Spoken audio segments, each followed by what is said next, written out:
Shalom keluarga Saat Teduh. Hari ini kita akan masuk ke hadirat Tuhan bersama-sama. Biarkan Tuhan menguji hati, pikiran kita. Dan keluar dari Saat Teduh bersama ini, kita semua harus semakin bergantung pada Tuhan Yesus. Saya bacakan dulu kesaksian. Dan saya percaya oleh darah anak domba, oleh kesaksian kita, iblis dikalahkan. Elisa, Shalom Pastor Philip, tim dan keluarga Saat Teduh bersama. Selalu bahagia rasanya mendengar kesaksian keluarga Saat Teduh bersama yang mengalami pemulihan di hidupnya. Kali ini giliran saya yang memberikan kesaksian atas kesembuhan. Semoga bisa jadi sukacita bagi pendengarnya dan imannya dikuatkan.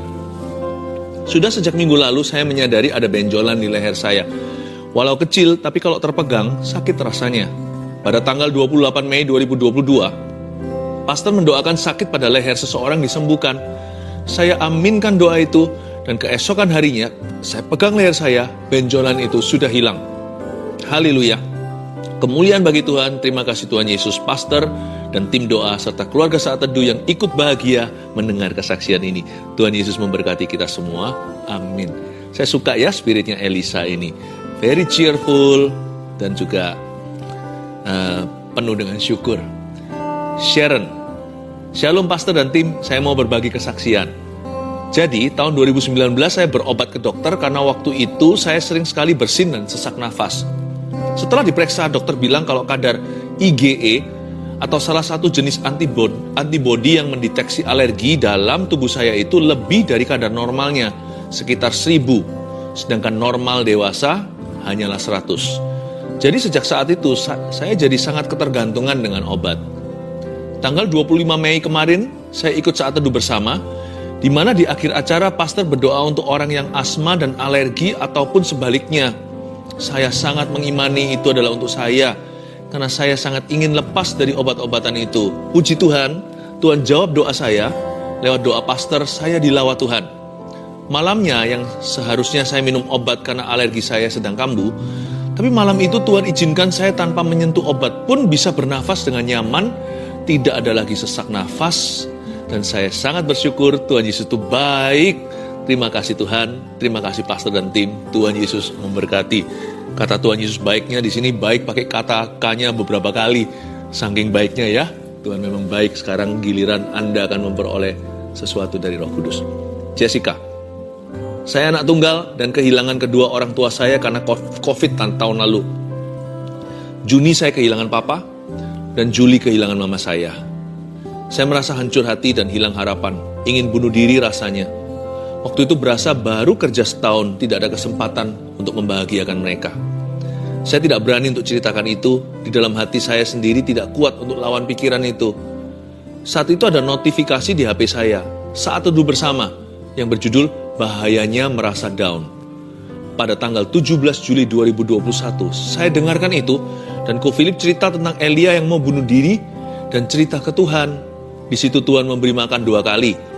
Bahkan menghakimi, bukan menghakimi, tapi malah memberi makan. Di situ saya sadar buat apa yang saya perangi selama ini. Saya ungkapkan ke Tuhan, dan Tuhan kuatkan saya untuk bertahan hidup hingga saat ini. Hingga saat ini saya dengarkan Saat Teduh bersama, yang selalu menguatkan saya melewati masa duka. Thank you ya Ko, God bless you. Jessica, kalau Anda mendengarkan, please do not commit suicide. Jangan pernah bunuh diri ya. Hidupmu masih dibutuhkan banyak orang. Papa mama sudah pergi, I'm really sorry. Turut berduka di hati mendengarkan ini. Tapi masih banyak lagi di depan sana yang membutuhkan Anda. Dan Tuhan Yesus belum selesai dengan hidupmu. Biar Tuhan yang memberi kita hidup. Nanti suatu hari Tuhan yang mencabut sendiri, Tuhan yang memanggil kita pulang. Yang pasti hidup kita harus berguna. Love you always Jessica. God bless you. Kita masuk ke hadirat Tuhan. Jaga-jaga kalau ada di antara kita yang sedang sedih, Tuhan ada di sini. Dan kalau ada di sini yang merasa nggak butuh sama Tuhan, biar kita semakin disadarkan, hidup ini kosong tanpa Tuhan Yesus. Mari kita masuk ke hadirat Tuhan, di sini ada kemuliaan Tuhan.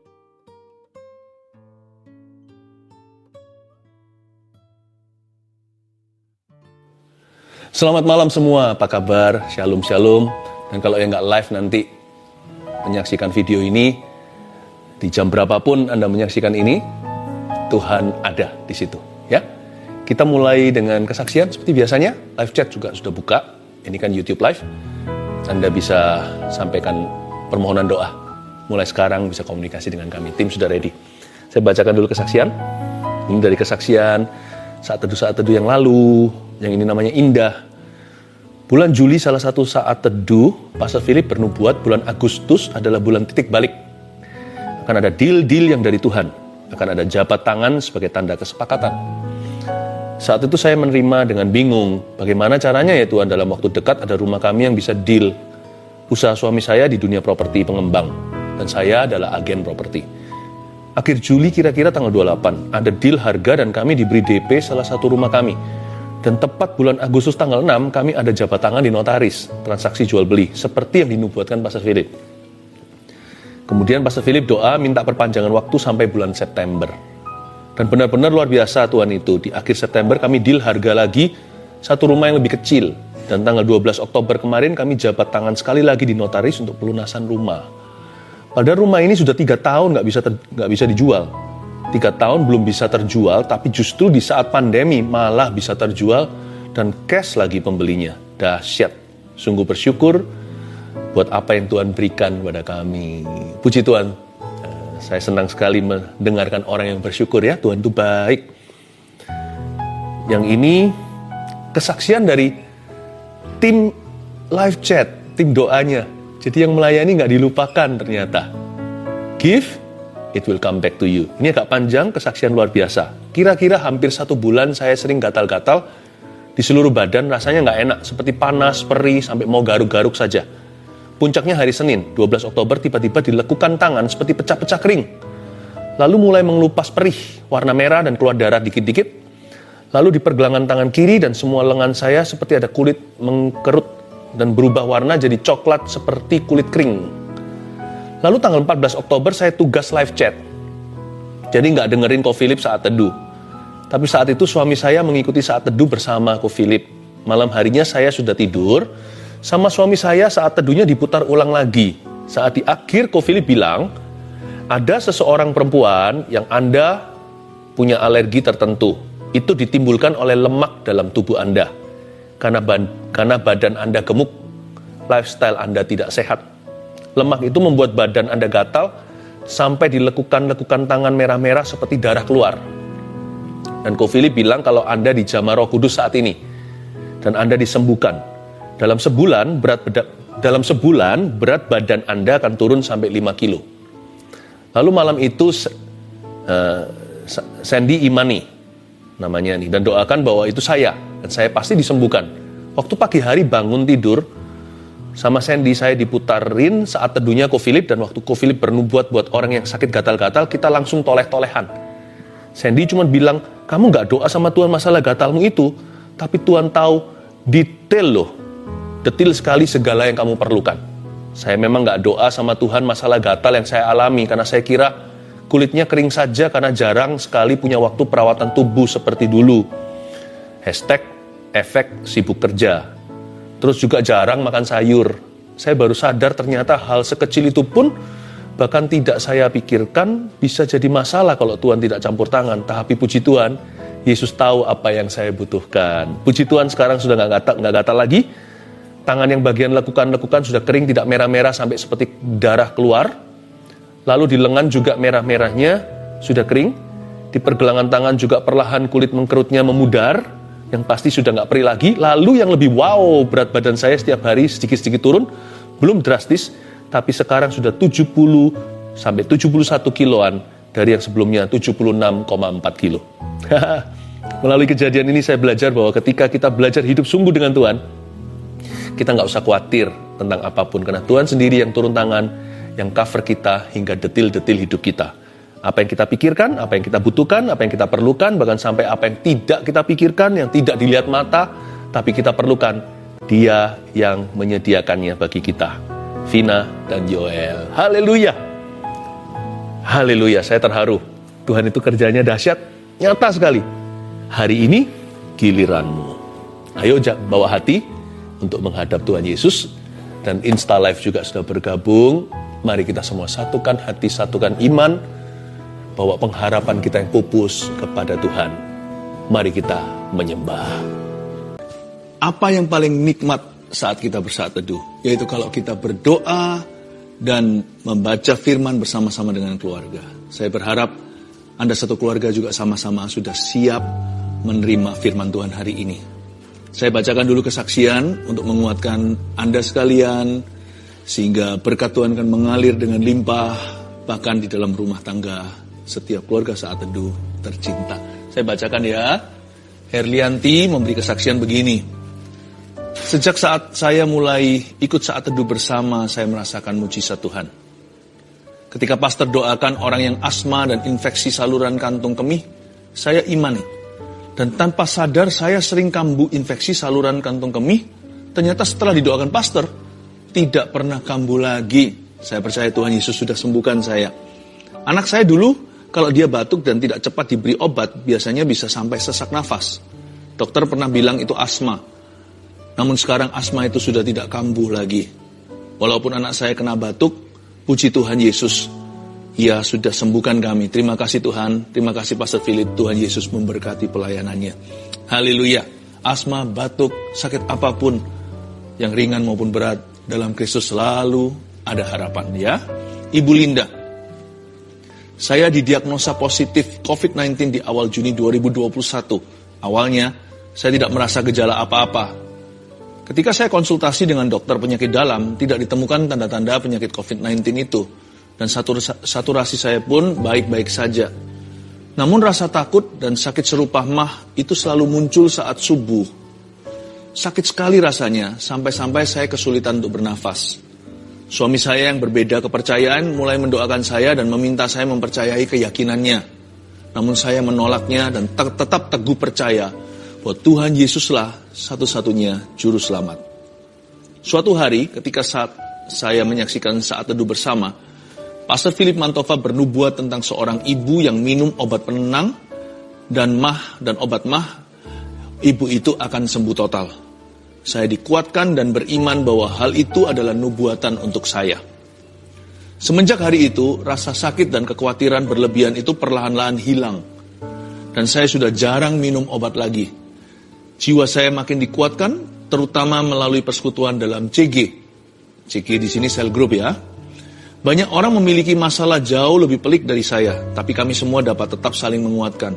Saya percaya hanya Tuhanlah andalan saya. Haleluya. Bukan hanya disembuhkan, tapi juga memperoleh komunitas rohani yang saling menunjang. Puji Tuhan ya, saya berdoa juga keluarga saat teduh tidak ada satupun yang yatim piatu rohani. Semua akan menemukannya. Saya percaya Tuhan memberi kita rumah, bukan hanya di sorga, tapi juga di bumi ini, yaitu saudara seiman yang peduli. Elita Siregar, Shalom, saya seorang ibu rumah tangga yang selama 10 tahun dipercayakan Tuhan merawat seorang anak cerebral palsy. Selama 10 tahun itu pula, saya terus melanjutkan kuliah, bukan untuk berkarier, melainkan untuk meneliti anak saya. Pada 7 Juli 2021, anak saya meninggal. Saya hampir depresi.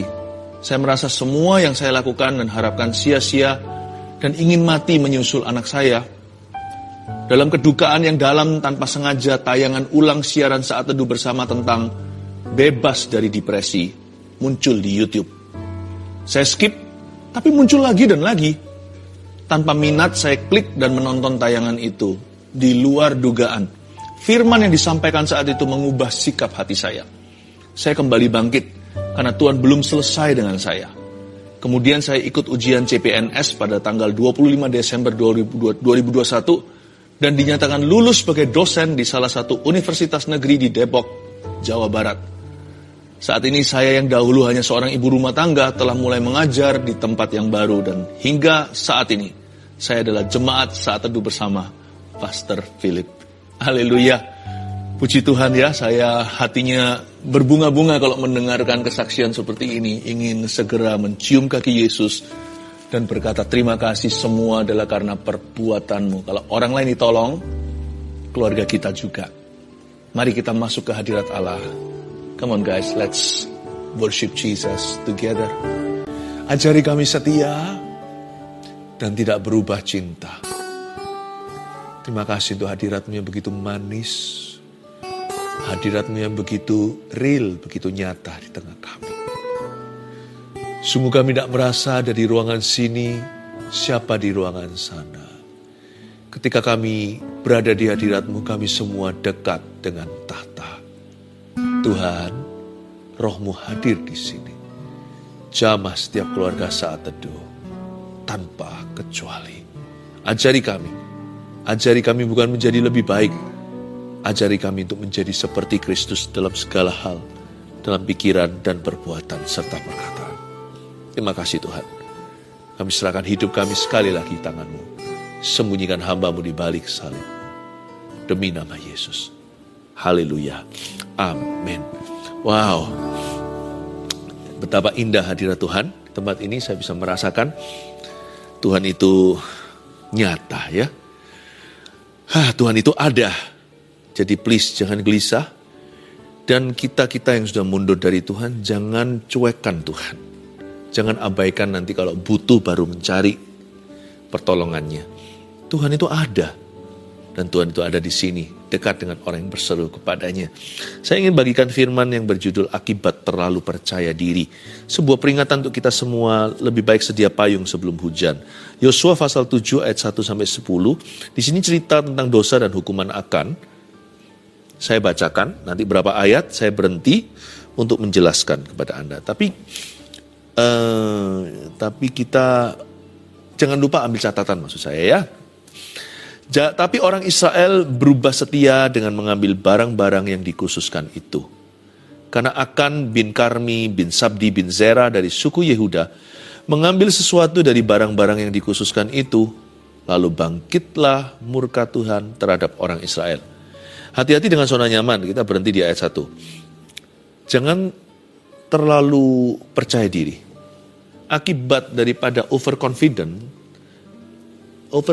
itu bisa berakibat fatal. Dalam hal ini, Yosua dan kawan-kawan, bangsa Israel sudah mengalami kemenangan demi kemenangan. Ketika mereka sudah mulai merasakan sukses, waktu mereka mendapatkan berkat, lalu melihat penyertaan pembelaan, lengah mereka, kurang waspada, makanya ada kasus Akan. Ingat ya, bukan orang yang percaya diri yang akan menang. Tapi orang yang bersandar pada Tuhan. Itu beda loh. Orang yang percaya Tuhan pasti berakhir percaya diri. Tapi orang yang percaya diri tidak selalu berujung percaya Tuhan. Orang yang mawas diri dan semakin bersandar pada Roh Kudus bukan gagah perkasanya. Orang gitu yang akan tampil akhirnya sebagai pemenang. Nyaris saja bangsa Israel punah. Kalau dia teruskan terus begini, Tuhan tidak beserta. Mentang-mentang sudah pernah terjadi kemuliaan. Di masa lalu ada sejarah demi sejarah keberuntungan. Tapi orang Israel berubah setia, ayat pertama. Mereka sekarang sudah beda. Dulu waktu mereka masih butuh, mereka mengejar Tuhan. Apalagi waktu ronde 1 mau masuk ke Yeriko itu, mereka lihat temboknya, mereka ngeri. Mereka cari kehendaknya. Mereka tidak maju kalau belum ketemu. Kalau belum ketemu dengan Tuhannya. Tapi orang Israel berubah setia. Meskipun hanya satu orang aja yang mencuri barang berharga. Ini kasus korupsi pertama di tanah Kanaan. Mereka sembunyikan. This is a hidden sin. This is the case for a hidden sin. Inilah kasus dosa yang disembunyikan. Meskipun satu orang, tapi sebenarnya atmosfernya sudah gak enak. Ambience atau keadaan bangsa Israel udah semuanya, maksudnya apa ya, kalau orang diberkati itu gak apa-apa, tapi kalau berkat itu jadi anestesi rohani itu bahaya. Termasuk Yosua pun terseret masuk ke dalam situasi seperti ini. Sudah mulai lengah, sudah mulai angkat kaki dan mulai santailah. Tidak lagi berjaga-jaga. Orang Israel memang berubah setia, satu yang dosa. Tapi hawa seluruh bangsa udah kayak gitu kira-kira. Tak terkecuali termasuk Yosua. Beda disiplinnya. Juga beda standar sekarang. Kalau dulu menjaga setengah mati. Dulu hati-hati, saya suka bahasa Indonesia hati-hati itu. Kalau jaga apa-apa harus pakai double hati. Hati-hati itu bukan berarti kecil hati. Hati-hati itu besarkan hatimu, jaga double porsi. Dulu begitu, sekarang berbeda. Standarnya nggak sama. Sangat mudah kita itu erosi. Ayat 2, Yosua menyuruh orang dari Yeriko ke Ai, yang letaknya dekat Bet Awen di sebelah timur Betel. Dan berkata kepada mereka demikian. Ini Yosua ya, bilang begini, pergilah ke sana dan intailah negeri itu. Maka pergilah orang-orang itu ke sana dan mengintai kota Ai. Dahulu kala zaman Musa, Yosua lah pengintainya. Sekarang Yosua kirim pengintai baru. Yosua sekarang kan panglima, sekarang kan jenderalnya. Dia utus prajurit ke sana. Dia utus beberapa orang. Kemudian kembalilah mereka kepada Yosua dan berkata kepadanya, lihat ya, report waktu mereka pulang, laporan yang mereka bawa sebenarnya bagus. Tidak seperti zaman dulu itu, ingat waktu Yosua pergi, dia hampir dirajam batu beserta dengan rekannya namanya Kaleb. Ketika mereka berdua optimis sedangkan yang lainnya pesimis, yang lainnya semuanya ingin bungkam mereka. Tapi kali ini bukan optimis, bukan pesimis, sombong. Coba baca lagi ayat 3. Kemudian kembalilah mereka kepada Yosua dan berkata kepadanya, tidak usah seluruh bangsa itu pergi. Biarlah hanya kira-kira 2 atau 3 ribu orang pergi untuk menggempur Ai itu. Janganlah kau susahkan seluruh bangsa itu dengan berjalan ke sana. Sebab orang-orang yang di sana sedikit saja. Saya bisa bayangkan gaya bahasa mereka itu agak hidungnya naik ke angkasa, naik ke atas begini. Kata, gampang. Bahkan waktu berkata orang-orang di sana sedikit saja mungkin pakai gaya tubuh seperti ini. Kecil. Mereka tidak bermaksud untuk angkuh. Tapi hati manusia yang sudah mulai nyaman. Orang yang mengira dia sudah sampai. Dia sudah telak menang. Dia punya segala-galanya. Semua angin bertiup ke arahnya. Ya. Dan seluruh dunia sisanya kalah hawa sama dia. Orang seperti itu biasanya penilaiannya pun jadi salah.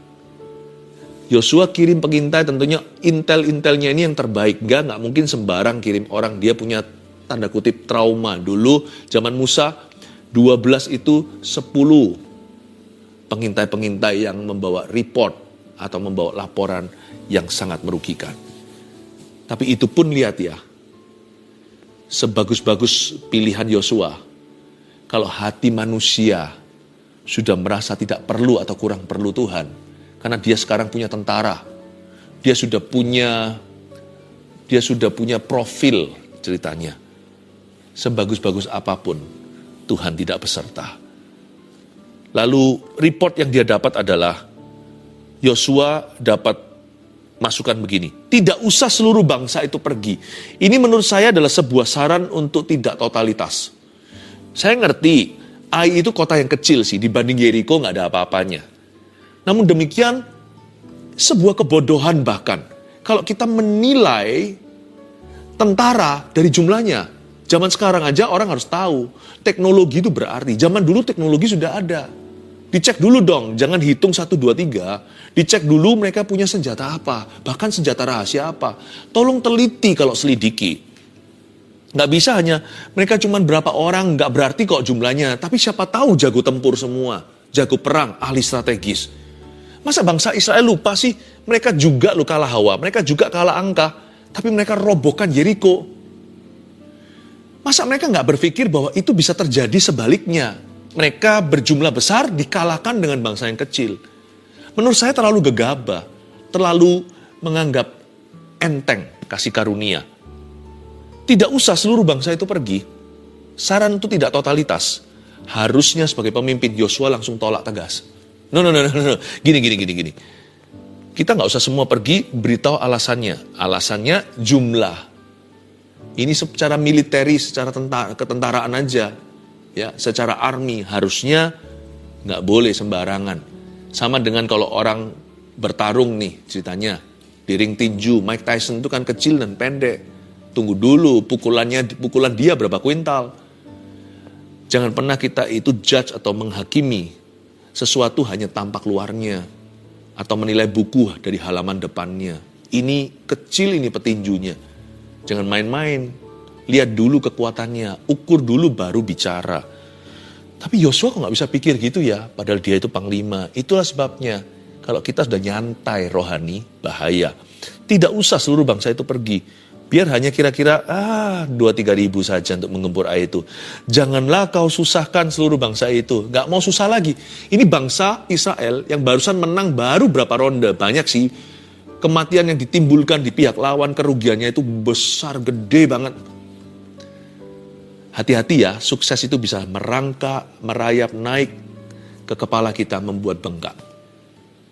Mereka sudah berubah dari mental pendatang atau mental pejuang menjadi mental pemenang yang terlalu dini. Sudah.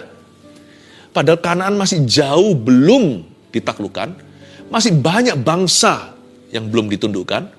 Mereka merasa sudah menang. Nah, ini bahaya. Ini yang saya sebut spirit of entitlement. Perasaan berhak atas sesuatu. Perasaan pasti dapat. Udah, itu sudah milik kita. Kami memang menuju ke sana. Nggak ada orang bisa menghalangi, bahwa bahkan Tuhan pun nggak bisa tenggelamkan kapal Titanicku. Nggak bisa. Aku punya segala sesuatu. Coba bilang, saya kurang apa? Semua saya punya. Koneksi, saya punya semua. Hati-hati. Kau lihat itu matinya hanya karena satu lubang aja. Semua dilindungi, semua diasuransi. Hanya satu lubang aja, maut masuk dari situ. Kalau Tuhan mau mematikan seseorang, Tuhan tidak perlu, bahasa Jawanya, kulon nuwun dulu dengan orang itu. Tapi kalau Tuhan tinggikan, Tuhan juga tidak perlu permisi sama siapa-siapa. Janganlah kau susahkan. Sebaiknya kita semua mempunyai mental pendatang ya. Makanya di seluruh dunia juga sama sih, berbagai belahan bumi. Biasanya kalau orang-orang lokal, kalau tidak berbenah diri, yang datang akan melebihi. Kita sebenarnya semuanya pendatang kok, karena kita semua adalah warga kerajaan sorga. Sekalipun kita lahir di bumi, kita sudah ditebus oleh darah. Kita semua ini pendatang. Hanyalah lalu melalui kehidupan ini masuk pada kekekalan. Jangan settle. Anak manusia tidak punya tempat meletakkan kepala, itu berarti tidak ada yang namanya pensiun rohani, pensiun iman. Posisi kita bisa berubah dalam profesi. Tapi hati tetap harus maju dalam Kristus. Hati tetap harus berjaga-jaga dan waspada. Setan tidak jatuhkan Anda dan saya di kilometer ke-10. Dia menunggu nanti waktu kita sudah santai di kilometer 999, jatuh di kilometer ke-1000. Tidak bisa tidak, kalau mau sama Kristus itu setia sampai mati. Mau memupuk kerohanian itu harus terus sampai meninggal dunia. Siapa di sini mulai kendor? Coba. Dahulu sungguh-sungguh saat teduh pribadi, bahkan Rabu Sabtu. Sekarang bisa ya, bisa tidak. Maybe yes, maybe no. Apakah sudah selesai kita hidup? Sudah tidak adakah cita-cita? Apakah tidak ada lagi yang kita mau capai di depan? Mengapa kita kendor, kerajinan? Akibat terlalu percaya diri. Kalau mau percaya diri, mungkin saya juga bisa percaya diri, karena saya sudah punya banyak pengalaman dengan Tuhan Yesus. Tapi pengalaman tidak menjamin. Janganlah kau susahkan seluruh bangsa itu dengan berjalan ke sana. Udah gak mau susah. Udah gak mau bayar harga. Udah gak mau puasa. Gak mau luangkan waktu dengan Yesus, tidak mau melayani, tidak mau ini, tidak mau itu. Sebab orang-orang di sana sedikit saja. Inilah over PD, mengecilkan lawan. Mari kita lihat akibatnya ayat 4. Maka berangkatlah kira-kira 3.000 orang dari bangsa itu ke sana. Masih lumayan ya. Yosua gak dengarkan yang 2.000. Mereka bilang 2 atau 3.000, Yosua kasih 3.000. Dia round up. Yosua itu masih jauh lebih, hatinya itu masih jauh lebih beres daripada yang lainnya. Tetapi mereka melarikan diri di depan orang-orang Ai. 2-3 ribu orang Israel yang gagah perkasa itu melarikan diri. Kok bisa ya? Dulu satu di antara mengalahkan 1.000 musuh. 2 berlaksa-laksa. Laksa itu artinya puluhan ribu.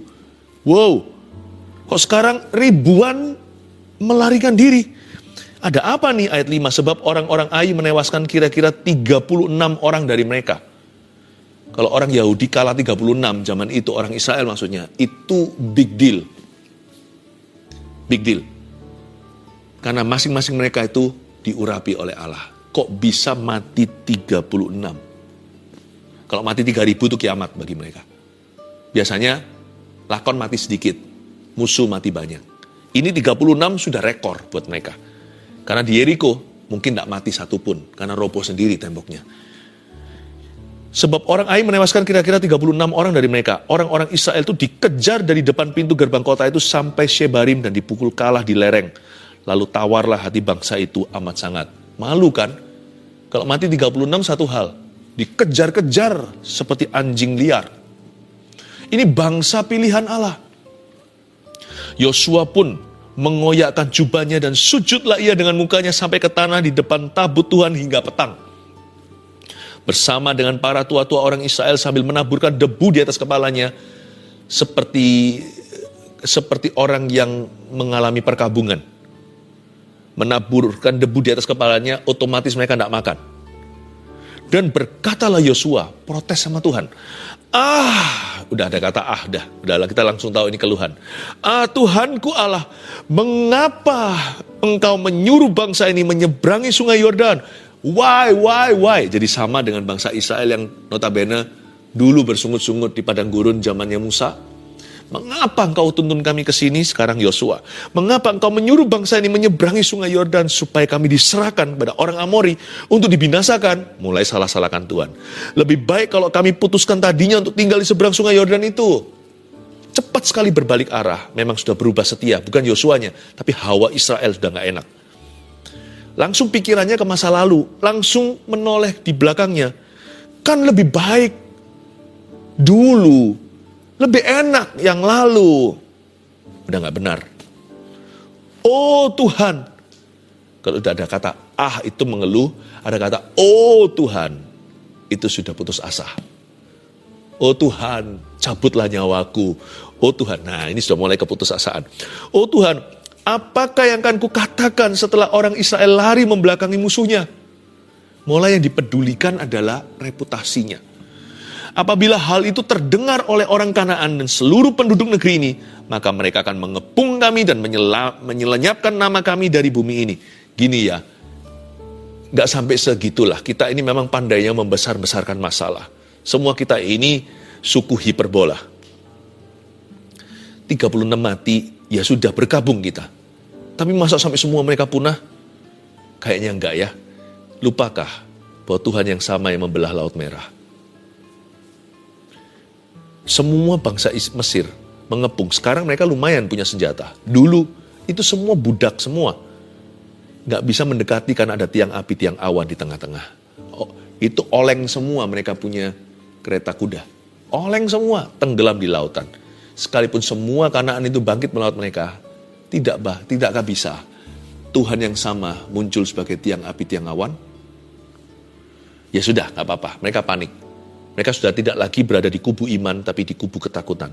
Dan apakah yang akan kau lakukan untuk memulihkan namamu yang besar itu? Loh, Tuhan kok dikritik di sini. Dan what would you do? Apa yang akan kau lakukan untuk memulihkan namamu yang besar itu? Joshua was defeated on the inside. Yosua sudah gagal, udah dikalahkan di dalamnya. Lalu lucu sekali respon Tuhan. Dari sini saya semakin mencintai Tuhan kita. Semakin bangga, semakin kagum gitu sama Tuhan kita. Tapi ya saya nggak salahkan Yosua. Kalau saya di pihak Yosua, di posisi Yosua waktu itu mungkin kita juga akan lakukan yang sama. Bukan mungkin, pasti. Makanya firman ini ditulis untuk kita. Tapi kita introspeksi lewat firman ini ya. Apakah Anda dan saya terlalu percaya diri sehingga kurang percaya dengan Tuhan, kurang bersandar? Atau kita punya percaya diri itu akibat percaya Tuhan? Nah itu coba dibedakan, ujilah. Cobalah Tuhan, lihatlah apakah ada yang serong di hatiku. Karena kita ini pinternya membuat kerohanian KW1. Tuhan mau yang asli, Tuhan gak mau plastik surgery. Tuhan tidak mau operasi plastik rohani. Tuhan mau semua asli. Lalu berfirmanlah Tuhan kepada Yosua. Coba dibaca. Bangunlah, Cilai, wake up, get up. Mengapa engkau sujud demikian? Tuhan berkata, hey, what are you doing? What do you think you are doing? Kamu lagi apa? Kira-kira ginilah bahasanya Tuhan ya. Ini. Saya baca lagi ayat 10, nanti saya baca pakai cara versi saya. Lalu berfirmanlah Tuhan kepada Yosua. Ya, kalau bahasa sehari-hari kita, lalu Tuhan ngomong begini. Bangunlah, mengapa engkau sujud demikian? Versi Alkitab kita. Versi pemahaman hati gini. Tuhan bilang begini, Yosua, apa sih? Kamu ngomong apa?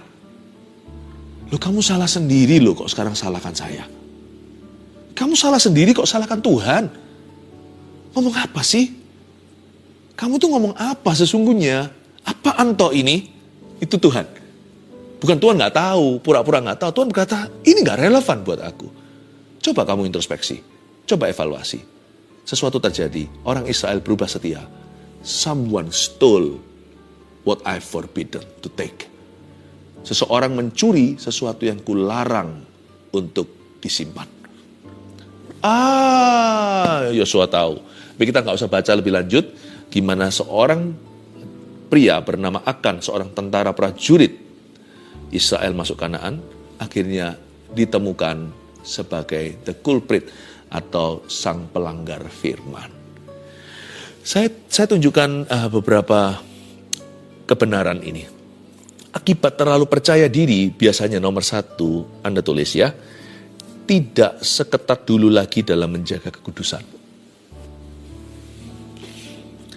Akibat terlalu percaya diri, kita nggak akan seketat dulu lagi dalam menjaga kekudusan. Jadi mulai oke dengan kompromi kecil-kecilan. Coba lihat ya, dulu kita lebih menjaga. Semua kita mesti harus berkaca dan bercermin dengan Tuhan setiap hari. Karena sangat mudah untuk erosi. Nah bahayanya, erosi itu tidak terasa ketika terjadi. Dia kerasa setelah setahunan. Atau sudah tahunan itu berarti bukan lagi akut tapi sudah kronis. Kalau akut itu berat kasusnya. Tapi kronis itu lama, saking lamanya berat pun tidak terasa. Nah bahayanya, tiba-tiba titik isi sendiri. Tiba-tiba apa? Tidak seketat dulu lagi dalam menjaga kekudusan. Be careful with hidden sins. Hati-hati dengan dosa yang disembunyikan. Itu, gak ketahuan. Hari ini gak ketahuan. Gak ketahuan minggu depan, bulan depan. Coba simpan ikan busuk di balik bajumu. Atau simpan api di dalamnya. Tidak mungkin asap lama-kelamaan tidak keluar. Tidak seketat dulu lagi dalam menjaga kekudusan akibat terlalu percaya diri. Yang kedua, akibat terlalu percaya diri, apa? Meremehkan musuh sehingga tidak sungguh-sungguh. Inilah alasannya setiap orang yang punya toko, punya pekerjaan, pelayanan, mesti harus berbenah diri. Musuh di sini nggak tentu sungguhan musuh, tetapi persaingan sehat pun perlu dipertimbangkan. Apalagi persaingan nggak sehat. Tahukah Anda bahwa di luar sana ada banyak orang menunggu kejatuhan anak-anak dan hamba-hamba Tuhan? Ya, musuh kita itu, yang memusuhi kita mungkin orang-orang di rumah kita. Tapi musuh kita bukanlah orang-orang di rumah kita, tapi serigala. Karena kita adalah domba yang diutus ke tengah-tengahnya. Celakanya, musuh seseorang adalah orang-orang di dalam rumahnya. Tapi kita jangan memusuhi, jangan menganggap mereka adalah musuh kita yang ada di rumah kita. Musuh kita sesungguhnya itu di luar sana. Orang-orang yang membenci Tuhan. Tapi jangan musuhi, artinya lalu jangan berbuat jahat sama mereka. Karena senjata kita bukan dari dunia. Senjata kita adalah kasih. Senjata kita adalah doa.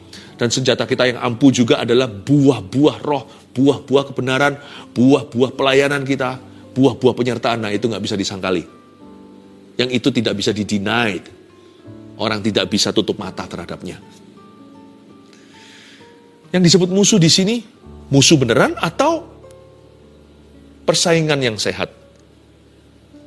Kalau enggak tidak berbenah diri, maka Anda tidak akan persiapan alias asal-asalan.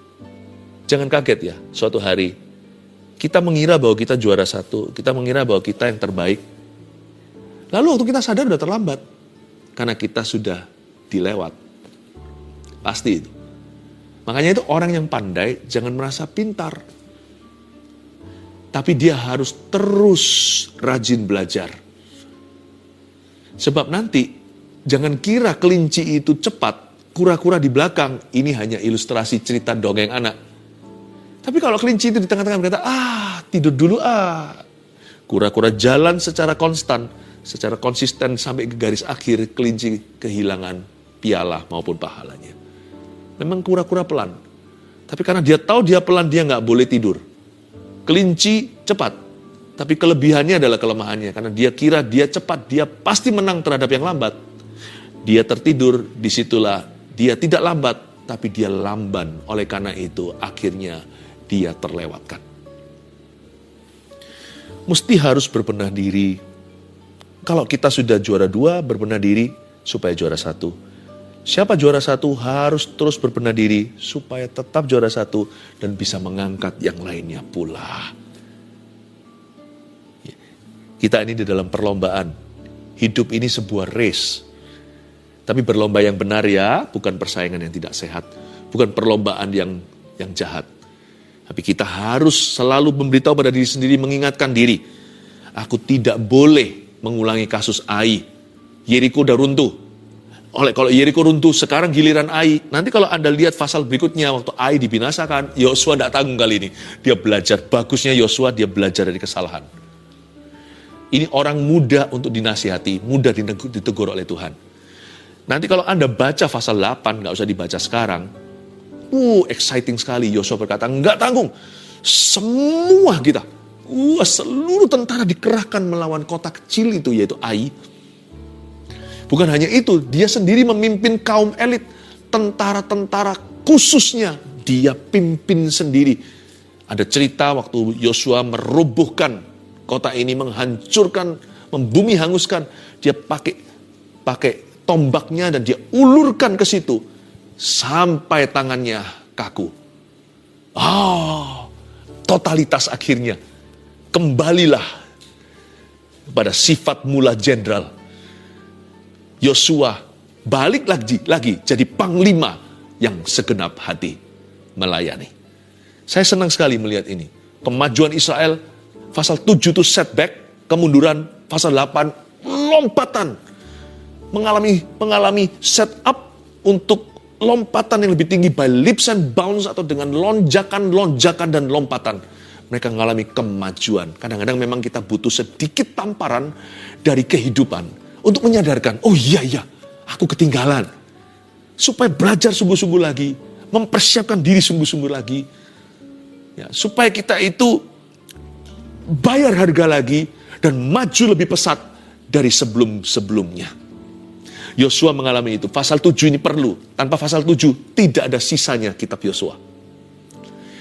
Puji Tuhan untuk pasal 8. Ai dibinasakan. Dia berbenah diri dan dia latihan lagi. Dia tajamkan pedangnya dan pergi berperang tidak tanggung-tanggung membawa seluruh tentaranya. Yang ketiga, akibat terlalu percaya diri ini yang paling ditakutkan. Kekalahan tiba-tiba yang terjadi sangatlah membingungkan. Karena sekali kejadian itu sudah misalnya tahunan, erosi itu bahayanya di situ. Karena dia tidak terasa waktu masih hari, minggu, bulanan. Tapi setelah itu, boom! Seperti jatuh di tengah-tengah siang hari. Seperti kejatuhan sesuatu di tempat yang terang benderang. Seperti berjalan di tengah-tengah siang masuk ke lubang. Ada apa? And you would not know what hits you. Kita tidak akan pernah tahu apa yang memukul kita. Kejatuhan atau kekalahan itu tiba-tiba. Tidak pernah orang itu jatuh semalam atau sekejap. Itu semua sudah ada latihannya. Sudah ada perkara-perkara kecil yang diizinkan, tiba-tiba jatuh gitu aja. Jatuh tidak ada prosesinya. Jatuh itu langsung gedebuk. Tapi untuk bisa lengah sampai kaki itu lemah, itu perlu latihan terus dalam kelemahan. Dengan cara mengizinkan kompromi-kompromi dan mulai menganggap ringan, enteng, lawan. Itu terus gitu. Tiba-tiba boom, jatuh ke bawah. Dan waktu itu terjadi, termasuk Yosua, dia bingung sampai dia teriak-teriak sama Tuhan, sampai mengapa, sampai pakai O, sampai pakai mengapa, why Tuhan, bahkan Yosua yang begitu brilian, yang pernah mendapat penampakan panglima bala tentara Tuhan, yang pernah mendengar suara Tuhan, jangan takut hatimu, jangan tawar hati dan sebagainya, bukan hanya hilang tuntunan, tapi kebingungan, what, why, mengapa, kok banyak koknya, kok begini, kok begitu, kok bisa ya? Kekalahan tiba-tiba yang terjadi, sangatlah memalukan, tapi lebih tepatnya sangatlah membingungkan. Ini yang jangan sampai kita izinkan, sampai karena erosi itu pelan-pelan. 1, 2, 3. Akibat terlalu percaya diri apa? Sebagai peringatan buat kita, karena saya percaya apa yang saya sampaikan ini sebagai bentuk prevention atau pencegahan. Tapi bagi beberapa orang, ini akan menjadi kesembuhan. Sekarang Anda tahu, oh gitu ya ternyata masalahku. Supaya Anda berbalik, dengan cara yang sama Anda cari Tuhan, sukses dulu, Anda mencari Tuhan hingga mengalami kemenangan. Dengan cara yang sama Anda merendahkan hati dan bersandar pada Tuhan, sehingga Anda mendapatkan penyertaan. Sekarang kehilangan, kembali lagi ke titik awal, cari Tuhan lagi. Sembah Dia di kaki. Dan renungkan firman-Nya. Dan mendekatlah pada kuasa Roh Kudus-Nya. Dengan cara yang sama. Akibat terlalu percaya diri, 1, tidak seketat dulu dalam menjaga kekudusan. Ayo, kembali ketati. 2, meremehkan musuh sehingga tidak sungguh-sungguh. Persiapan yang baik, learn again my friend. Belajar terus. Sekalipun sudah berhenti sekolah, terus belajar dari Kristus dan orang lain. 3, kekalahan tiba-tiba yang terjadi sangatlah membingungkan. Mendingan bangun kemenangan pelan-pelan. Tidak perlu kita itu terburu-buru tergesa-gesa. Dan sampai kita mengalami kemenangan, tunggu sampai kemuliaan berikut dan kemenangan berikutnya. Jangan pernah merasa sudah mendarat, sudah sampai, sudah selesai, sudah wisuda. Terus maju, berjuang sampai akhirnya, sehingga Tuhan mendapati kita tetap setia. Roh Kudus berbicara begini, yang kendor kerajinannya, kembalilah kepadaku, jangan menjauh. Kamu belum jauh, kata Tuhan, tapi sudah menjauh. Diulang, engkau belum jauh, tapi akan jauh. Dengan caramu sekarang, hidup seperti ini, dengan kegiatanmu dan aktivitasmu yang tidak seimbang, engkau selalu mengorbankan mezbahmu di depan Tuhan. Bukannya justru nanti waktunya dipersingkat, tambah waktunya semakin panjang dalam pergumulanmu, tidak selesai-selesai karena minus pertolonganku. Carilah aku tidak berutang waktu, kata Tuhan. Aku tidak pernah mau mengambil waktumu, tapi aku akan kembalikan dalam hal percepatan. Ada banyak hal yang di luar dugaan dan kekuatanmu, bukan gagah perkasamu, tapi oleh Rohku, engkau akan berjalan dan berhasil. Tuhan merindukanmu, saudaraku. Kata-kata ini Tuhan taruh di dalam hati saya sebagai tafsiran daripada bahasa roh. Waktu kita menyembah, ada suatu kata-kata, kalimat-kalimat yang peruntukannya adalah message atau pesan untuk Anda sekalian. Orang-orang yang kendor imannya atau kerajinannya memang belum jatuh, tapi pasti akan jatuh. Memang belum jauh, tapi sudah menjauh. Come back to me, kata Yesus tangan berlubang paku. Dia berkata, kembalilah. Saya merasakan saat ini juga hadirat Tuhan manis sekali menjamah. Dan saya tahu dalam roh saya, bahkan waktu saya berkata begini, ada yang tertusuk ke hatinya dan mulai menangis. Tidak semua, tapi tidak sedikit yang sekarang berlumuran air mata kembali pada Tuhan. Kembalilah, kata Tuhan seperti di perjanjian lama. Come in your tears. Datanglah bahkan sambil menangis. Akan menerima air matamu sebagai taburanmu untuk maju. Jesus loves you. Jesus loves you. Oh haleluya. Biarkan Tuhan melawat orang-orang yang saya maksudkan. Tablet ini tumbang tangan, tapi sebelumnya saya beritahu apa yang saya rasakan. Saya rasakan ada di antara Anda, tidak sedikit sebenarnya, yang bergumul dengan penolakan manusia. Sebagian disakiti teman, pacarnya, atau ex-nya, bahkan suami atau istrinya. Dan tidak sedikit juga yang berurusan batinnya dengan orang tuanya. Selama ini Anda hanya merasakan kesepian. Yang Anda rasakan ya lumrah sebagai manusia sebelum dengar firman seperti ini. Yang Anda terus rasakan adalah penolakan mereka. Hari ini bertobatlah. Hari ini bertobatlah. Bilang sama Tuhan Yesus, ampuni aku, selama ini aku lihat lubang donatnya. Sementara selama ini kau selalu menungguku, menyambutku Engkau membelai aku. Saya bisa rasakan di belakang saya ini seperti semutan. Dan saya tahu hal-hal seperti ini peka. Ini bukan perasaan saja, bisa saja fisik. Tapi bisa saja tubuh saya yang menangkap sinyal-sinyal hadirat Tuhan ada di sini. Seperti ada belayan-belayan. Saya rasakan belayan itu sebenarnya untuk Anda. Saya hanya menjadi kepanjangan lidah. Lalu di antara Anda sekarang, beberapa orang merasa seperti di lehernya sini seperti ada sesuatu yang naik turun. Tiba-tiba semua kebencian, penolakan, kepahitan itu muncul semua ke permukaan. Naik turun. Seperti ada sesuatu yang mau dikeluarkan, seperti mau muntah. Di sebelah sini. Naik turun. Anda merasa Anda adalah anak tertolak. Anda merasa Anda adalah istri tertolak.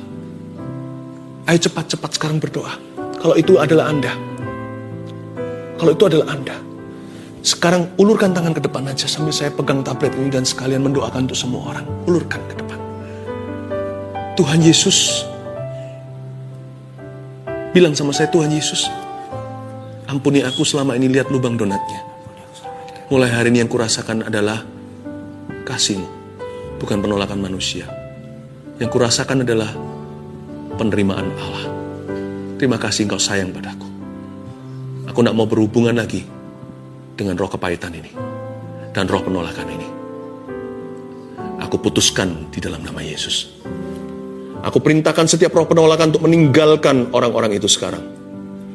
Di dalam nama Yesus Kristus. Keluar. Di dalam nama Tuhan Yesus Kristus. Tinggalkan orang-orang yang kau jajah bertahun-tahun ini. Kau roh penipu, roh najis, roh kepahitan, roh penolakan yang naik turun di leher orang itu. Seolah-olah semua gelembung itu keluar, semua memori itu datang. Aku perintahkan di dalam nama Yesus untuk kau meninggalkan mereka. Dan jangan pernah kembali, jangan ganggu mereka lagi. Karena mulai hari ini, mereka akan merasa dikasih. Dan orang-orang ini akan bertumbuh dalam kasih karunia. Terimalah roh pengampunan, ampuni setiap orang yang melukaimu. Sembari Anda minta ampun sama Tuhan, karena tidak jarang Anda yang melukai orang. Tapi sekarang terimalah pengampunan, sambil terus semuanya diulurkan tangan, diangkat tangannya. Dan permohonan doa terus masuk di tablet yang saya pegang dan juga dipegang oleh tim saat ini. Oh Tuhan, terima kasih. Oh Ramakapataka Maya Ramatakam. Roh Kudus jamah, Kau mengasihiku. Tetap diulurkan tangannya. Roh Kudus akan minister to you. Lebih dari yang kuduga, bahkan di saat thank you Lord. Tiada menyadarinya, Kau sentuh hatiku dengan kasih yang sempurna. Kau menyayangiku lebih dari yang saudara-saudara yang mau berdoa untuk memperoleh keturunan yang selama ini belum diberkati dengan momongan, Anda letakkan, kalau suami istri di sini, kalau Anda sama-sama saat teduh, please gandeng tangan. Mama atau sang istri bisa pegang ke perutnya sebagai simbol aja kekandungannya, atau bisa bergandengan tangan dengan pasangannya. Tuhan Yesus, hamba berdoa. Simpel saja doa, tidak seperti orang Farisi yang bertele-tele. Aku berdoa untuk momongan yang dari Engkau, yang terbaik dari yang pria maupun yang wanita, dari suami maupun istri. Ya Tuhan Yesus, Kau titipkan ke dalam kandungan itu. Hamba berdoa di dalam nama Yesus untuk bibit unggul, benih-benih yang ilahi. Ya Tuhan, keturunan-keturunan yang diberkati. Ingatlah mereka ketika hari ini suami istri ini berdoa. Ingatlah mereka. Ku berkati di dalam nama Yesus kehidupan di dalam sang suami, dalam tubuh sang suami, benih di dalam diri sang suami, dan ku berkati kandungan di dalam tubuh sang istri. In Jesus name, mulai sejak saat ini Tuhan akan membuka tingkap langit dan mendengarkan doa ini dan menjamah. Letakkan tangannya semuanya. Ada seorang anak yang baru saja ulang tahun 4 tahun.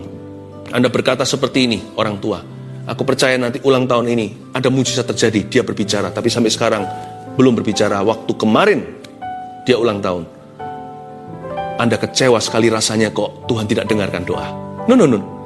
Yesus datang terlambat untuk membangkitkan 4 hari, ingat. Dia sudah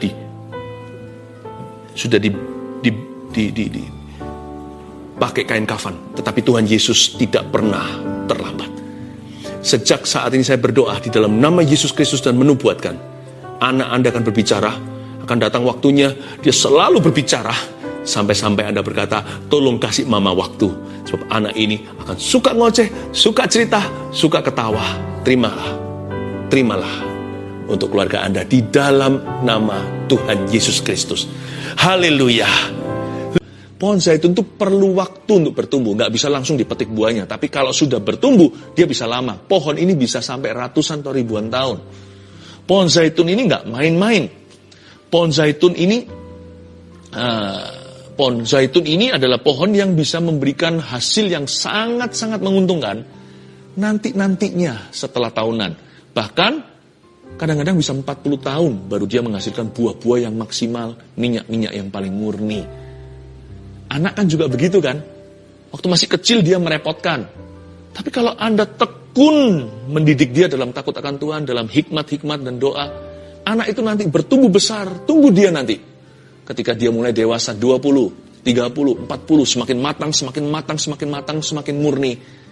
Dari dulunya merepotkan, nanti akan membuat hidup Anda ringan. Anak yang bijaksana meringankan hidup ayah ibunya. Anak-anakmu seperti tunas pohon zaitun di sekeliling mejamu. 1, 2, 3, keluarga yang bahagia itu seperti apa? Yang kepala keluarganya takut mendukakan roh Allah. 2, yang istrinya penuh kasih dan kaya dalam perbuatan baik. 3, yang anak-anaknya bertumbuh dalam kebenaran firman. Saya percaya Anda diberkati. Amin. Mari kita sama-sama kembali menghampiri tahta Allah. Haleluya. Saya merasakan dalam roh saya ada sebuah seruan. Saya tahu itu bukan Roh Kudus tapi roh saya. Tapi kalau saya dekat sama Tuhan, saya percaya apa yang diutarakan oleh roh saya pun Tuhan akan dengarkan. Ada kata-kata menjerit begini, keluarga Saat Teduh kali ini akan berhasil. Untuk keluarga Saat Teduh yang ingin ada program untuk punya anak, dibantu dengan medis, dan bahkan dokternya pun adalah seorang anak Tuhan. Don't worry. Seruan dalam roh saya dengarkan, kali ini akan berhasil. Saya berdoa dalam nama Yesus, Tuhan bisa memberikan lewat mujizat. Tapi kadang-kadang Tuhan memberikan sesuatu yang progresif. Ada waktunya Tuhan memberikan secara supranatural. Juga datang saatnya di waktu kita kadang-kadang sesuatu yang alami terjadi lewat pertolongan. Itu pun pertolongan Tuhan, segala pertolongan itu datang dari Tuhan. Keluarga Saat Teduh yang sedang memprogramkan untuk bayi, kali ini kau akan berhasil dalam nama Yesus. Terima kasih Tuhan. Semua orang yang mengharapkan anak juga, yang meminta mujizat, sekarang juga percaya suami istri yang belum dikaruniai. Tadi waktu saya kasih ilustrasi 9 tahun tadi, ternyata memang ada yang 9 tahun sudah menunggu belum dapat. Dan Anda yang bukan 9 tahun, Anda bisa sama-sama dompleng iman, gak apa-apa. Kita juga ikut. Seperti wanita Sirofenisia, remah-remahnya pun, anjing pun makan dari apa yang jatuh dari meja Tuhan. Saya percaya ini juga untuk saya. Siapapun yang berdoa hari ini untuk keturunan yang belum mendapatkannya sekian lama, mari kita berdoa dalam nama Yesus. Bapak, aku imani suara bayi di rumahnya pasangan ini. Dalam nama Yesus berikan Tuhan tunas-tunas pohon zaitun di sekeliling meja mereka. Mulai hari ini jangan kasih satu saja, beri lebih Bapak. Dalam nama Yesus Kristus, bahkan akan ada yang mengandung twins, padahal tidak ada sama sekali sejarah anak kembar dalam keluarganya. In Jesus name, dalam nama Yesus. Terima kasih Tuhan. Kami mengucap syukur kepadamu. Semua yang memasukkan permohonan-permohonan doa lewat live chat dan komentar di kolom komen, saya berdoa semuanya untuk mengulurkan tangan. Ya, kita sama-sama mengulurkan tangan. Dengan demikian kita seperti bergandeng tangan. Bapa, aku tumpang tangan dalam nama Yesus. Hamba minta ya Tuhan, mujizat yang dinanti-nantikan untuk mereka. Hari inilah hari yang dijadikan Tuhan. Mari kita bersuka cita di dalamnya Tuhan. Bapa yang baik, aku percaya keluarga Saat Teduh masing-masing memperoleh satu rahmat dari Engkau hari ini ketika kami Saat Teduh bersama. Kasih satu rahmat, kasih satu berkat dalam nama Yesus. Haleluya, haleluya, amin.